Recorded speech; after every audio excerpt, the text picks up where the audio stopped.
Hi everyone, welcome back to my channel. If you've been keeping up with the times, if you've been keeping up with what's going on in the world, or at least the United States, you would have heard that Biden has nominated Dr. Rachel Levine to be the Assistant Secretary for Health for the United States. You may be thinking, who's Dr. Rachel Levine? Why do I care?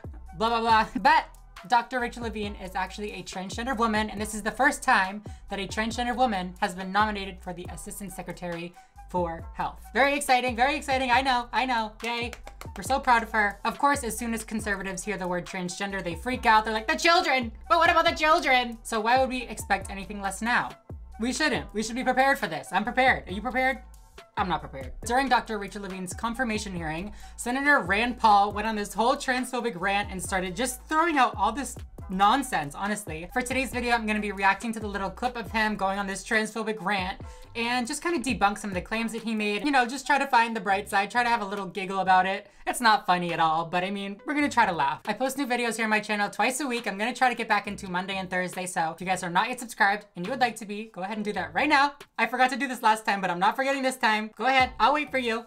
Are you done? Thank you very much, and if you subscribed last time, thank you very much as well. Make sure to follow me on Instagram, Twitter, and TikTok to keep us up to date with me as possible. And also, I have a Patreon, so if you guys want to donate to this channel, the link for that is down below as well. But yeah, with no further ado, let's get right into this horribly transphobic rant. Brace yourselves. So I super quickly want to do a little bit of a history of Dr. Rachel Levine. I'm not going to spend like more than a minute on this just because that is not what you guys are here for. She graduated from Harvard. She went to Tulane Medical School. She did a fellowship at Mount Sinai Hospital in New York. And then in '93, she moved to Pennsylvania and got a job at the Pennsylvania State Hershey Medical Center, where she created a medicine center as well as an eating disorder clinic, which she was in charge of until something else happened in 2015. In 2015, she was appointed to be Pennsylvania's Physician General. Proud of you, girl, proud of you. And then 2 years later in 2017, she was she was hired, or what do they call it? Appointed. She was appointed to be the Secretary of Health of Pennsylvania. And fun fact, for her confirmation hearing for, you know, being appointed to the Secretary of Health of Pennsylvania, she was unanimously confirmed, meaning every single person there, every single person that was on the confirmation hearing, approved. And then finally in 2021, earlier this year, President Biden nominated her for the Assistant Secretary for Health. So basically, if she's confirmed, she will provide strategy and, you know, policy direction to the secretary. Okay, that was a mouthful. I'm gonna, you know, move right on because that's not the juicy stuff, you know? So Dr. Rachel Levine had her confirmation hearing on February 25th of this year, and I'm not quite sure if she's been confirmed yet. I couldn't find anything like definitively saying that she was confirmed, so I'm not sure that she was confirmed, which was kind of interesting considering how fast the Supreme Court justices when Trump was in office, how fast they were appointed and confirmed. Little fishy if you ask me, but whatever, we're gonna move on. Then, like I said, during her confirmation hearing, Rand Paul, who was a US Senator from Kentucky, he's been a senator since I think 2011, he went on this whole transphobic rant. So yeah, that's the little clip that I'm gonna be reacting to right now. So yeah, let's get into it. Genital mutilation has been nearly universally condemned. I'm already gonna stop it. Why are we talking about genital mutilation? I'm assuming that he's referring to gender confirmation surgery, sex reassignment surgery, whatever you want to call it. But that's not mutilation, okay? I hate when people refer to it as mutilation because let me just pull up the definition of mutilation for you, okay? Mutilation is to permanently damage, disfigure, or detach a body part or whatever. None of my body parts have been permanently damaged. None of them have been permanently disfigured. And, you know, the only things that were detached are things that I wanted detached. You know what I'm saying? Okay, moving on. Genital mutilation has been condemned by the WHO. Next claim. He's already throwing them out here. I can't even keep up. Genital mutilation has been condemned by the World Health Organization, the WHO. I literally found the exact article that he's quoting from. And the article is referring to female genital mutilation, not sex confirmation surgery, not gender confirmation surgery. FGM is done for non-medical reasons. It's often done without the patient's consent. It's just not comparable at all. According to the WHO, genital mutilation is recognized internationally as a violation of human rights. I would agree. Gender confirmation surgery is not genital mutilation. And the quote that he's reading from, you can't just apply that to whatever you want, sir. That is literally talking about a very specific thing that's happening. And you're just like being like, well, trans people too. Genital mutilation is considered particularly egregious because, as the WHO notes, it is nearly always carried out on minors and is a violation of the rights of children. I don't know if he's aware what goes on in the United States, like actually, or if he's just like all caught up in his, you know, conservative transphobic echo chamber, but no kid is having surgery. Gender confirmation surgery is rarely performed before the age of 18, so this is just clearly not what the article is talking about. Most genital mutilation is not typically performed by force, but as WHO notes that by social convention, social norm, the social pressure to conform. So this may be the case for FGM, like the article is talking about, but do you really think that transitioning, that having gender confirmation surgery, which these minors are not having, by the way, but let's just go along with it for a second. Do you really think that's conforming to the norms of society? Being transgender is not the social norm. American culture is now normalizing the idea that minors can be given hormones to prevent their biological development of their secondary sexual characteristics. Finally, we have an accurate claim. I do just want to clarify that the hormones that we are giving minors to block their puberty, they're not cross-sex hormones, they're hormone blockers, which just temporarily delay the onset of puberty. Also, fun little fact, these hormone blockers have been approved by the FDA since 1993 and have been given to kids literally this whole time for precocious puberty, or a puberty that started too early. They only have an issue with these drugs when it's for trans people. Dr. Levine, you have supported both allowing minors to be given hormone blockers to prevent them from going through puberty, as well as surgical destruction of a minor's genitalia. Okay, stop again. In 2017, Dr. Rachel Levine did a lecture at Franklin and Marshall where she firstly clarified that for prepubertal children, there is no medical treatment. Another quote from that lecture says, genital surgery should not be carried out until 1, patients reach the legal age of majority to give consent for medical procedures in a given country,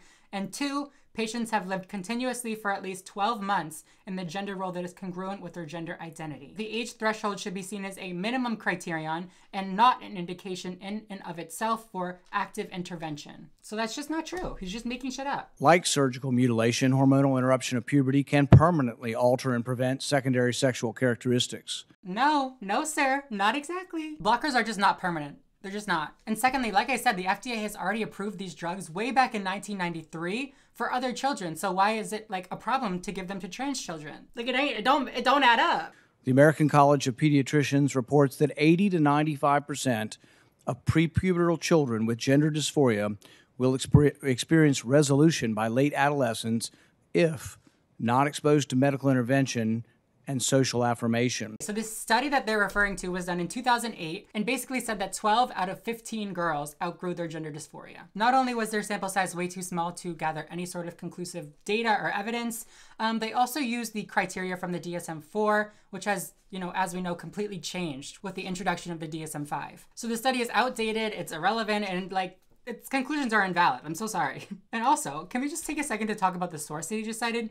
He literally just said the American College of Pediatricians. Can you all just do me a favor? Go give the American College of Pediatricians a quick Google. Just give it a quick Google. The Southern Poverty Law Center actually said this about the American College of Pediatricians. They said the American College of Pediatricians is a fringe anti-LGBTQ hate group that masquerades as the premier U.S. Association of Pediatricians to push anti-LGBTQ junk science, primarily via far-right conservative media and filing amicus briefs in cases related to gay adoption and marriage equality. They said the American College of Pediatricians opposes adoption by LGBTQ couples, links homosexuality to pedophilia, endorses so-called reparative or sexual orientation conversion therapy for homosexual youth, believes transgender people have a mental illness, and is called Transgender Healthcare for Youth Child Abuse. Great source. Great source. Dr. Levine, do you believe that minors are capable of making such a life-changing decision as changing one's sex? Okay, this wording is very interesting to me for a few reasons. A life-changing decision such as changing one's sex. I'm sorry, are the conservatives not the ones that demand all the time that you can't change sex, that you can't, go from male to female? And now he's like, well, how dare you let them make the decision to change their sex? Anyways, I just thought that was kind of ironic. Being trans is not a decision that a child has to make. We already know this. However, you could make the argument that transitioning is a decision. But this life-changing decision that he's referring to is puberty blockers, which again, are temporary. Transgender medicine is a very complex and nuanced field with robust research and standards of care that have been developed. And if I am fortunate enough to be confirmed as the Assistant Secretary of Health, I would look forward to working with you and your office and coming to your office and discussing the particulars of the standards of care for transgender medicine. The specific question was about minors. Let's be a little more specific since you evaded the question.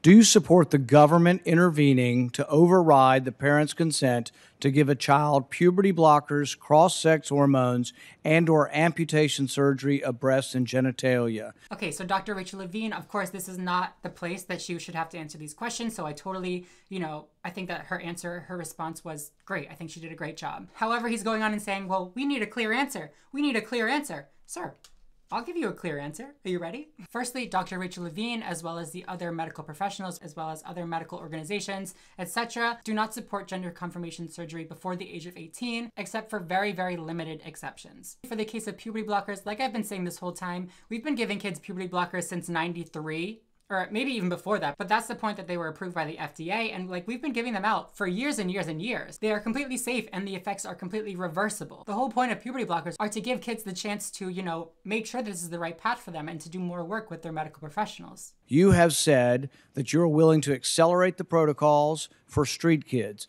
I'm alarmed that poor kids with no parents who are homeless and distraught, you would just go through this and allow that to happen to a minor. Again, this claim is coming from a lecture in 2017 where Dr. Rachel Levine said for some kids without the luxury of following the typical protocol, HRT may be given to them a little bit sooner just to avoid them going to black market sources or, you know, unsafe sources to get those drugs. See, I think that that makes a lot of sense. I think that the black market route is a very, very real route for a lot of people, and it's also an extremely dangerous route.